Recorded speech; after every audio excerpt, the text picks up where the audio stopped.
नमस्कार, स्वागत है आपका। मैं हूं आपके साथ रोहित पुनेठा। आपके लिए लाया हूं देश और दुनिया भर की खबरें बिना किसी लाग लपेट के। आप बस मेरे साथ 60 मिनट तक बने रहिए, आंख कान खोल के। सबसे पहले 4 बड़ी खबरों से शुरुआत करते हैं। लद्दाख में भारत चीन सीमा पर करीब 2 महीने से जारी तनाव के दौरान गलवान घाटी में हुई हिंसक झड़प के बाद दोनों देशों के बीच आज पहली बार कूटनीतिक चर्चा हुई, जिसमें भारत ने चीन को 2 टूक कहा कि वो एलएसी का सम्मान करे। वीडियो कॉन्फ्रेंसिंग के जरिए हुई इस बैठक में भारत और चीन ने पूरे मुद्दे पर बातचीत कर तनाव कम करने के विकल्पों पर चर्चा की है। कोरोनिल दवा से कोरोना संक्रमित मरीजों को ठीक करने का दावा कर फंसे योग गुरु रामदेव और पतंजलि संस्थान के चेयरमैन आचार्य बालकृष्ण के खिलाफ बिहार के मुजफ्फरपुर सीजेएम कोर्ट में धोखाधड़ी और जालसाजी की शिकायत दर्ज कराई गई है, जिस पर 30 जून को सुनवाई होगी।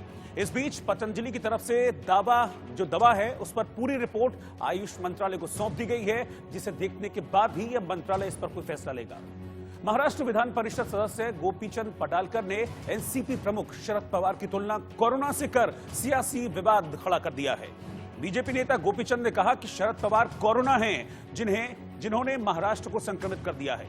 इस पर एनसीपी ने तीखा पलटवार करते हुए कहा कि हर दिन विपक्षी दल के नेता कुछ न कुछ ऐसा बयान देते हैं जिसे बेहतर है कि गंभीरता से नहीं लिया जाए। और कांग्रेस नेता और मणिपुर के पूर्व मुख्यमंत्री ओ इबोबी सिंह ने सीबीआई ने करीब 3 घंटे उनसे पूछताछ की। ये पूछताछ राज्य के विकास के लिए आए धन में से 332 करोड़ रुपए के कथित घोटाले के मामले में की गई है। रूस में विक्ट्री डे का शानदार आयोजन किया गया। रूस में मॉस्को के रेड स्क्वायर पर विक्ट्री डे परेड का भव्य नजारा देखने को मिला। परेड में भारतीय सेना का दल और रक्षा मंत्री राजनाथ सिंह भी शामिल हुए। रेड स्क्वायर पर 90 मिनट की परेड में 19 देशों की सेनाओं ने हिस्सा लिया, जिसे लोग देखते रह गए।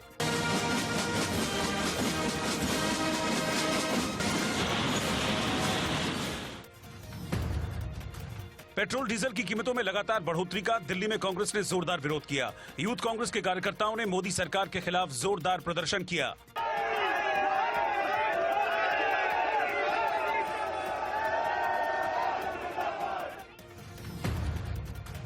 मध्य प्रदेश के जबलपुर में तेल की कीमतों के खिलाफ कांग्रेस ने धरना प्रदर्शन किया। कांग्रेस कार्यकर्ताओं ने केंद्र से बढ़ी कीमतों को वापस लेने की मांग की। अपने भाषणों को याद करो, शिवराज सिंह जी आंदोलन करो। गुजरात में अहमदाबाद के साणंद में डायपर बनाने वाली एक फैक्ट्री में भीषण आग लग गई। आग पर काबू पाने के लिए फायर ब्रिगेड की 27 गाड़ियों को लगाया गया। आग के साथ साथ धुएं का गहरा गुबार चारों ओर छा गया, जिससे दिन में ही अंधेरा हो गया।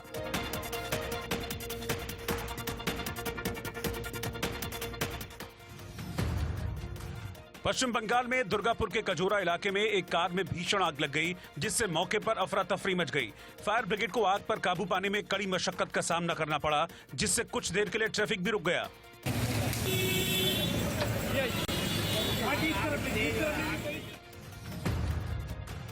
हरियाणा के यमुनानगर में चोरी के शक में लोगों ने 2 युवकों को पकड़ लिया और पेड़ से बांधकर बेरहमी से पिटाई कर दी। वीडियो के वायरल होने के बाद पुलिस ने एक आरोपी को गिरफ्तार कर लिया।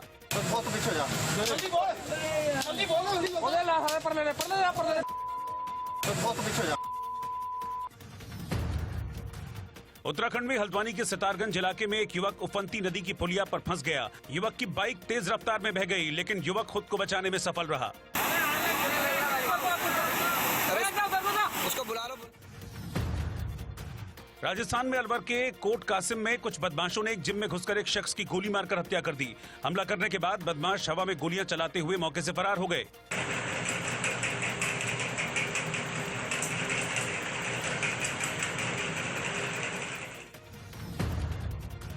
जम्मू में गलवान घाटी में शहीद हुए 20 जवानों को श्रद्धांजलि दी गई। लोगों ने शहीद जवानों की आत्मा की शांति के लिए हवन किया।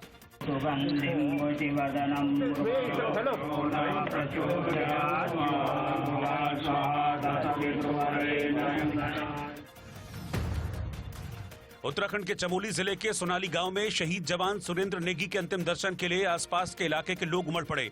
इस दौरान लोगों ने भारत माता की जय और सुरेंद्र नेगी अमर रहे के नारे लगाए।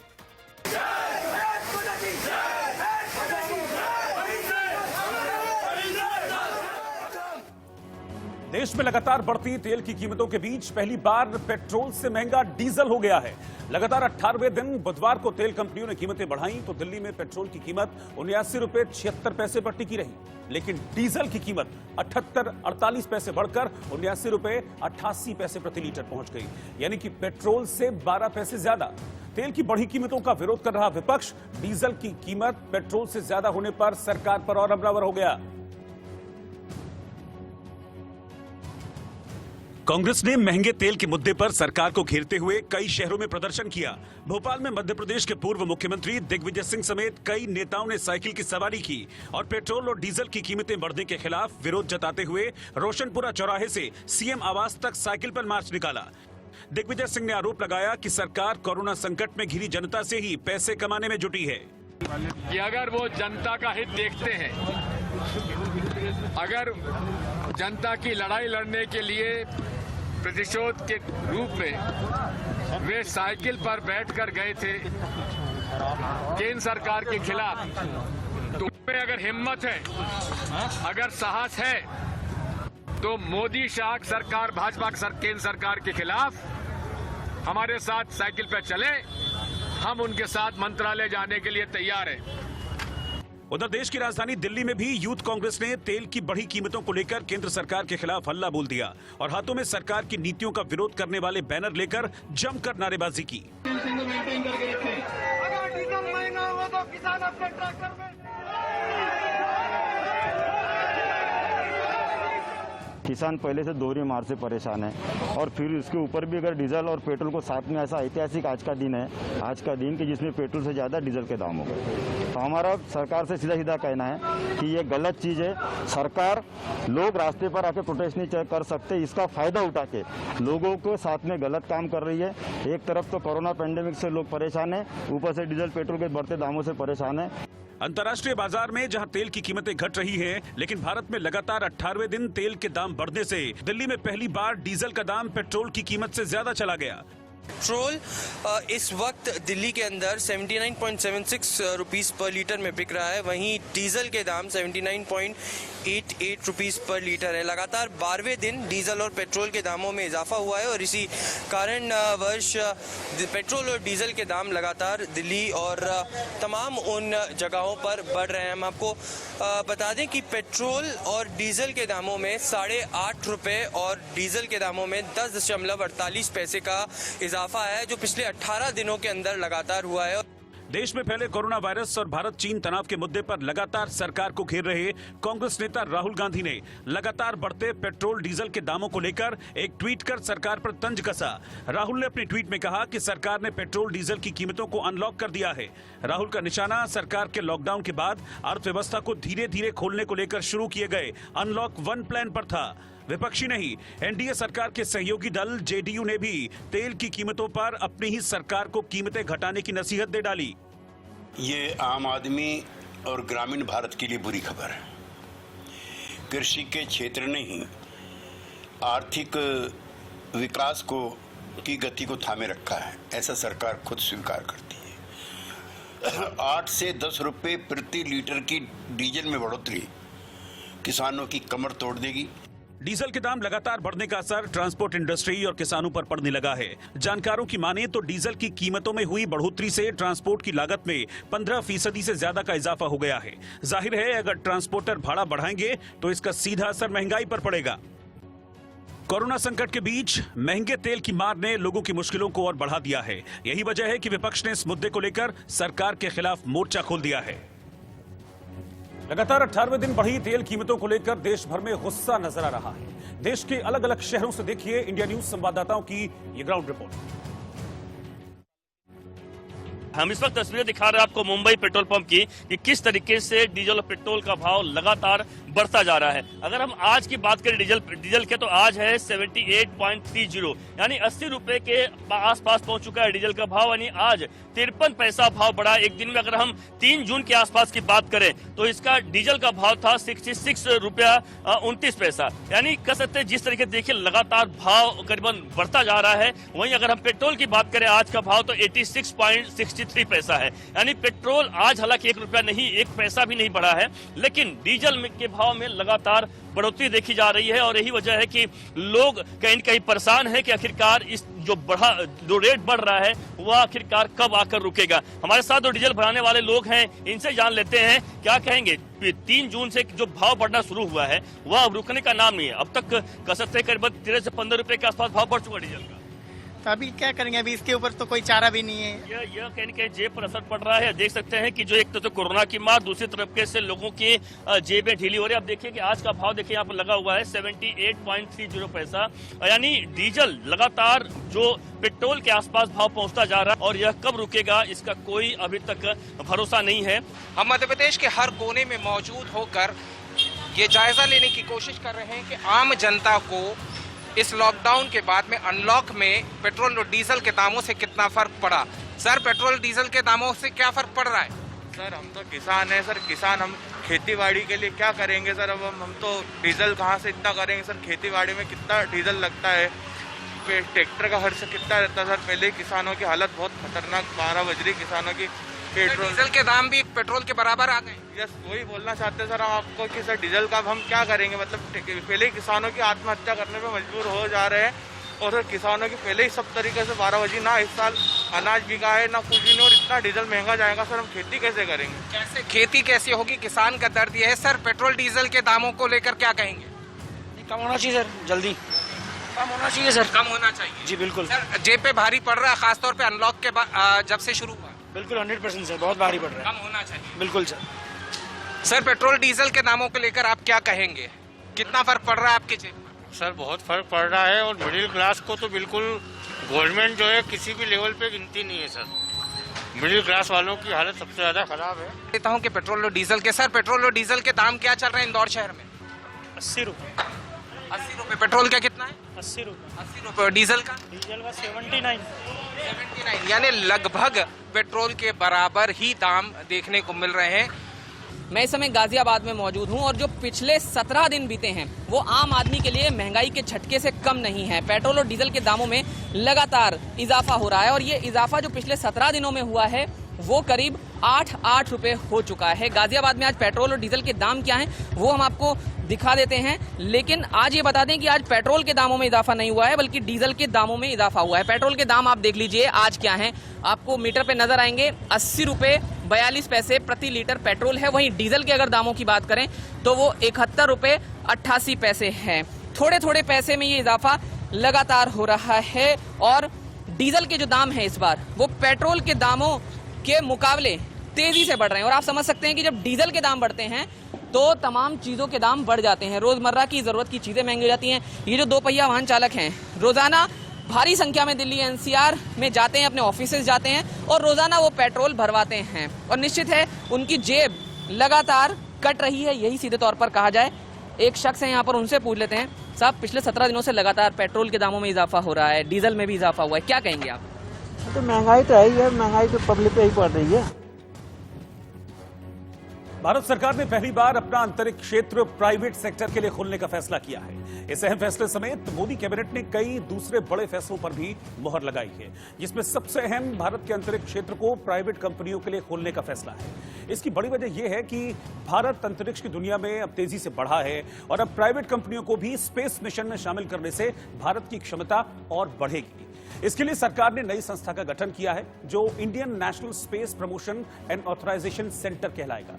इसके साथ ही मोदी कैबिनेट ने कुशीनगर में अंतर्राष्ट्रीय हवाई अड्डा बनाने को भी मंजूरी दे दी है।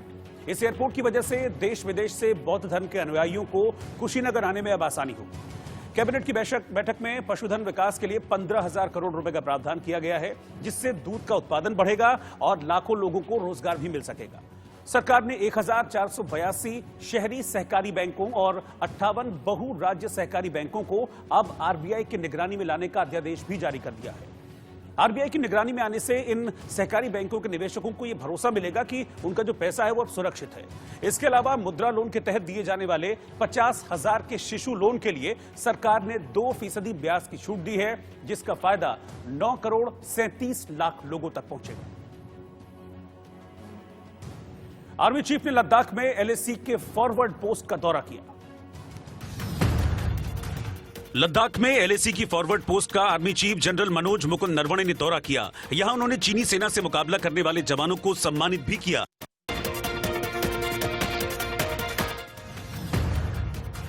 कोरोना से मौत पर गलत ट्वीट करने पर कांग्रेस महासचिव प्रियंका गांधी वाड्रा के खिलाफ आगरा में शिकायत दर्ज की गई है। बीजेपी किसान मोर्चा ने सदर पुलिस थाने में शिकायत दर्ज कराई है।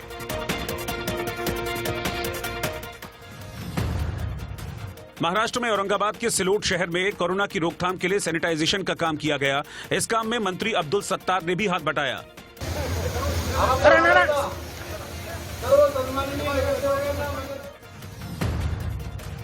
उत्तर प्रदेश के अलीगढ़ में एनएसयूआई कार्यकर्ताओं ने प्रदर्शन किया। एनएसयूआई ने बीएड प्रवेश परीक्षा और राज्य विश्वविद्यालयों की परीक्षाएं स्थगित करने की मांग की।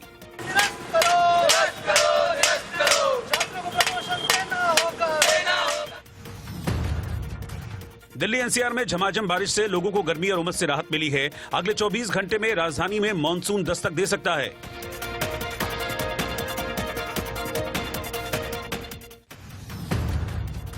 दिल्ली के छतरपुर में राधा स्वामी सत्संग व्यास के कैंपस में बने कोविड सेंटर को आईटीबीपी ने अपने नियंत्रण में ले लिया है। इस कोविड सेंटर में 10,000 बेड हैं।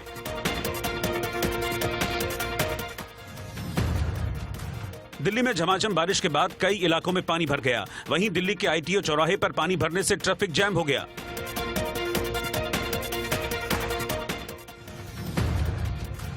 राजस्थान में जयपुर से सटे ग्रामीण इलाकों में टिड्डियों को भगाने के लिए युद्ध स्तर पर काम किया जा रहा है। यहां के खेतों और पेड़ों पर केमिकल का छिड़काव किया जा रहा है।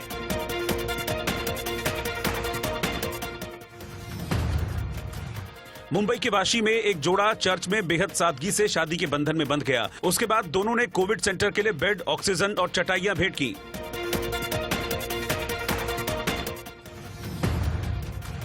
उत्तर प्रदेश के कानपुर में पीएम मोदी के मुखौटे वाले मिट्टी के घड़े तैयार किए गए हैं। इन घड़ों की बाजार में भारी मांग है।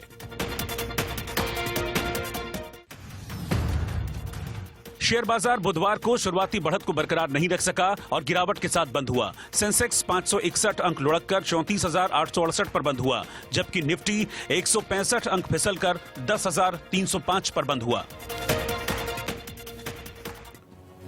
पतंजलि आयुर्वेद की कोरोनिल दवा पर चौतरफा घिरे पतंजलि के योग गुरु बाबा रामदेव और उनके करीबी बालकृष्ण के खिलाफ बिहार के मुजफ्फरपुर में धोखाधड़ी और जालसाजी की शिकायत दर्ज कराई गई है। वहीं पतंजलि आयुर्वेद ने आयुष मंत्रालय को कंपनी की दवा पर अपनी रिपोर्ट सौंप दी है। इसकी जानकारी देते हुए केंद्रीय मंत्री श्रीपद नाइक ने बताया कि मंत्रालय रिपोर्ट पर गौर करेगा और फिर दवा पर कोई फैसला लिया जाएगा। कोरोना का आपातकाल पूरी दुनिया को डरा रहा है। करीब 1 करोड़ लोग इस बीमारी से संक्रमित हैं और 5 लाख लोगों को यह बीमारी मौत की नींद सुला चुकी है।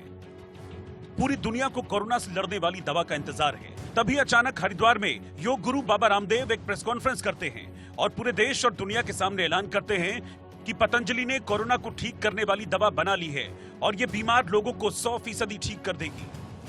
आज हम ये कहते हुए गौरव अनुभव कर रहे हैं कि कोरोना की पहली Ayurvedic clinically control trial based evidence research based medicine Patanjali research centre और नीम्स के संयुक्त प्रयास से तैयार हो गई है, जिसके नाम में मर्यादा पुरुषोत्तम भगवान श्री राम का नाम और जिसे लोग देवता जैसा सम्मान देते हैं। प्रेस कॉन्फ्रेंस के महज कुछ घंटे बाद उनके कहे एक एक शब्द पर गंभीर सवाल खड़े होने शुरू हो गए।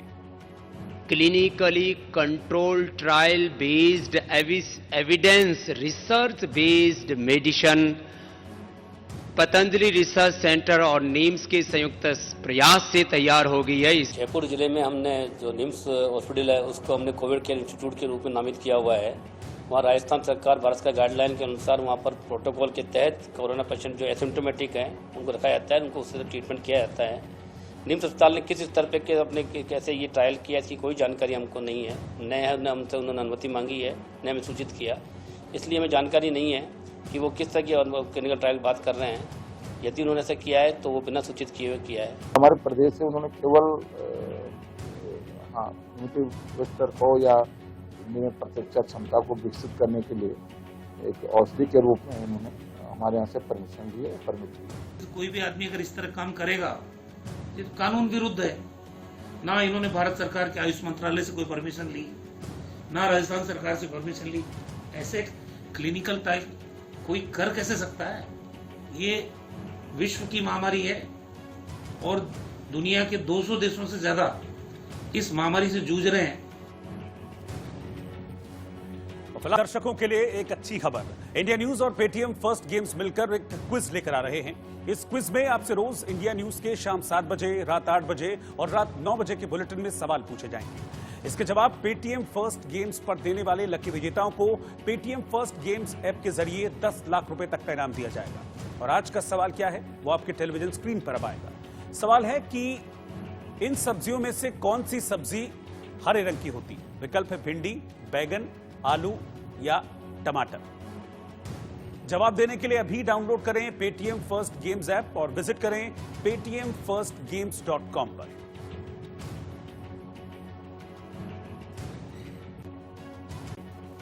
और इस वक्त एक ब्रेकिंग न्यूज आपको बता दें कि मुंबई में कोरोना की रफ्तार नहीं थम रही है और लगातार मामले बढ़ते जा रहे हैं। पिछले 24 घंटे में 1118 नए केस मुंबई में सामने आए हैं और 24 घंटे में 120 लोगों की मौत भी हो गई है। इस वक्त की बड़ी खबर आपको बता रहे हैं, लगातार रफ्तार पकड़ते जा रहे हैं कोरोना के मामले मुंबई में। महाराष्ट्र नंबर 1 पे अब भी बना हुआ है कोरोना के मामले में और मुंबई में सबसे ज्यादा मामले हैं। पिछले 24 घंटे में 1118 मामले सामने आए हैं।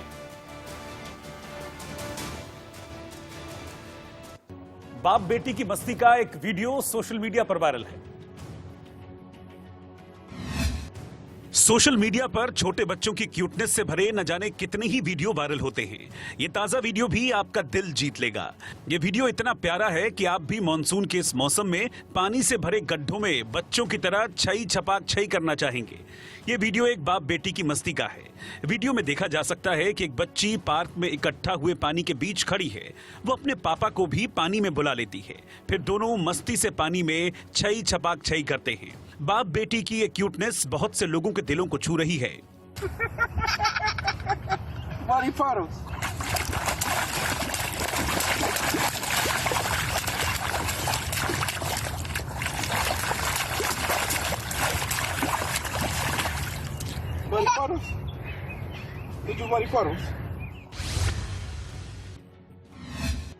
बिजनेस टाइकून आनंद महिंद्रा ने इंडियन जुगाड़ का एक शॉकिंग वीडियो शेयर किया है।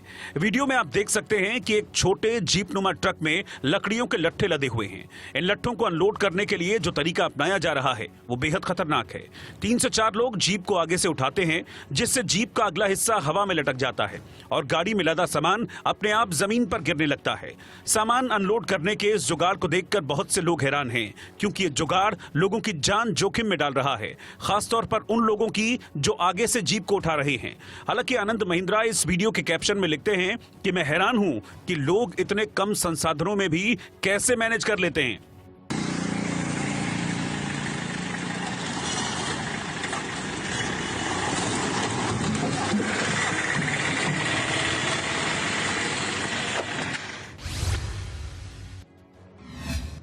जब पिटाई हो, डांट पड़े या फिर जब मन दुखी हो तो आंखों से आंसू निकल ही आते हैं।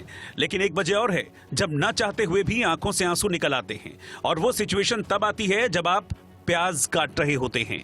लेकिन आपको अगर कोई ऐसा तरीका मिल जाए कि सांप भी मर जाए और लाठी भी ना टूटे, कहने का मतलब ये है कि प्याज भी कट जाए और आंसू भी ना निकले, तो क्या आप झट से कहेंगे भैया फट से वो तरीका बताओ? तो इसके लिए करना आपको बस ये है कि प्याज को 2 टुकड़ों में काटना है और वीडियो में दिख रहे तरीके से मुक्का मारना है। इससे प्याज भी कट जाएगा और आंसू भी नहीं निकलेंगे। There you go.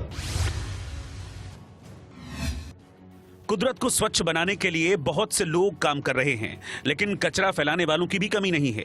वीडियो में देखा जा सकता है कि एक कूड़े से भरा ट्रक सारा कचरा पहाड़ से नीचे गिरा रहा है, जहां से नदी भी गुजर रही है। इतना ही नहीं, जब आप पहाड़ की सतह को गौर से देखेंगे तो पाएंगे कि वहां पहले से ही कूड़े का ढेर है। मतलब लंबे समय से यहां कचरा गिराया जा रहा है। ये वीडियो कब का है ये तो साफ नहीं है, पर सोशल मीडिया पर यह वीडियो वायरल है और लोग इसकी जमकर आलोचना कर रहे हैं।